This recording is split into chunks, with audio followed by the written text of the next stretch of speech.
దేవా, మేము నీకు కృతజ్ఞతాస్తుతులు చెల్లించుచున్నాము, నీవు సమీపముగానున్నావని కృతజ్ఞతాస్తుతులు చెల్లించుచున్నాము. నరులు నీ ఆశ్చర్యకార్యములను వివరించుదురు.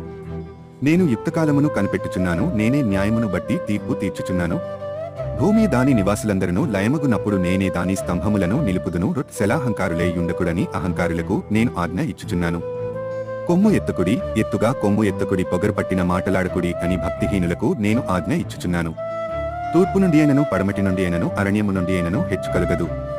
దేవుడే తీర్పు తీర్చివాడు, ఆయన ఒకని తగ్గించును ఒకని హెచ్చించును. యెహోవా చేతిలో ఒక పాత్రయున్నది, అందులోని ద్రాక్షారసము పొంగుచున్నది, అది సంబరముతో నిండియున్నది, ఆయన దానిలోనిది పోయిచున్నాడు. భూమి మీదనున్న భక్తిహీనులందరూ మడ్డితో కూడా దానిని పీల్చి మింగివేవలెను. నేనైతే నిత్యము ఆయన స్తుతిని ప్రచురము చేయుదును. యాకోబు దేవుని నేను నిత్యము కీర్తించెదను. భక్తిహీనుల కొమ్ములనన్నిటినీ నేను విరుగగొట్టెదను, నీతిమంతుల కొమ్ములు హెచ్చింపబడును.